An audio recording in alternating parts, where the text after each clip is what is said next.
নমস্কাৰ আপোনালোক সকলোকে প্ৰফুল্ল অসম ইউটিউব চেনেললৈ স্বাগতম জনাইছোঁ। যদি আপোনালোক চেনেলটোলৈ প্ৰথমবাৰৰ বাবে আহিছে প্লিজ চেনেলটো ছাবস্ক্ৰাইব কৰি দিব, ভিডিঅ'টো এটা লাইক কৰি দিব আৰু দাদা বাইদেউ ভাইটি ভণ্টি বন্ধু বান্ধৱীলৈ এই ভিডিঅ'টো শ্বেয়াৰ কৰি দিব। আজি এইটো ভিডিঅ'ত আপোনালোকক জনাম যে আমাৰ মিচিং যিসকল যুৱক যুৱতী আছে তেওঁলোকৰ বাবে এটা বিশেষ ভাল খবৰ আহি গৈছে। কি ভাল খবৰ আহিছে এই ভিডিঅ'টো গোটেইখিনি জনাই দিম, গতিকে ভিডিঅ'টো শেষলৈকে চাই থাকিব।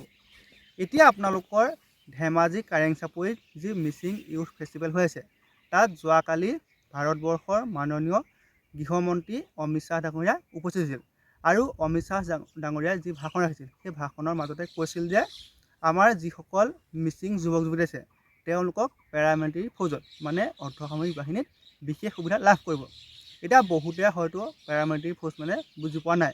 এতিয়া পেৰামিলিটাৰী ফ'ৰ্চ মানে হৈছে আপোনালোকৰ SSC GD আণ্ডাৰ যিখিনি আপোনালোকৰ Assam rifles, ITBP, CRPF, CISF, BSFকে ধৰি আপোনালোকৰ SSBকে ধৰি আপোনালোকৰ যিমানখিনি পদ আছে সেই পদখিনিত বিশেষ সুবিধা লাভ কৰিব বুলি অমিত শ্বাহ ডাঙৰীয়াই নিজে ঘোষণা কৰিছে। গতিকে আমাৰ যিসকল মিচিং দাদা বাইদেউ ভাই ভনী আৰু বন্ধু বান্ধৱী আছে তেওঁলোকৰ বাবে বহুত এটা ভাল খবৰ।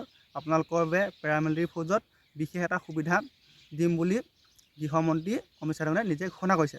এতিয়া আপোনালোকৰ SSC GD 2026 যিটো ভৰ্তি সেই ভৰ্তিৰ যিটো ফাৰ্ষ্ট ষ্টেপ আপোনালোকৰ CBT কম্পিউটাৰ বিচাইড টেষ্ট সেইটো ফেব্ৰুৱাৰী মাহৰ পৰা ষ্টাৰ্ট হ'ব। গতিকে আপোনালোকৰ হাতত সময় কম আছে, আপোনালোকে ভালদৰে পঢ়া শুনা কৰক।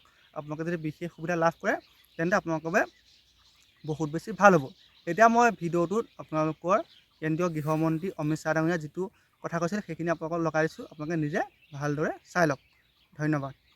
आपको कहने आया हूं कि आने वाले दिनों में भारत की सेंट्रल पैरामिलिट्री फोर्सेस के अंदर मिसिंग भाइयों की स्पेशल भर्ती का कार्यक्रम, रिक्रूटमेंट का कार्यक्रम भी हम करने वाले हैं, ताकि हमारे युवा भारत माता की आंतरिक सुरक्षा के लिए अपना योगदान दे पाए।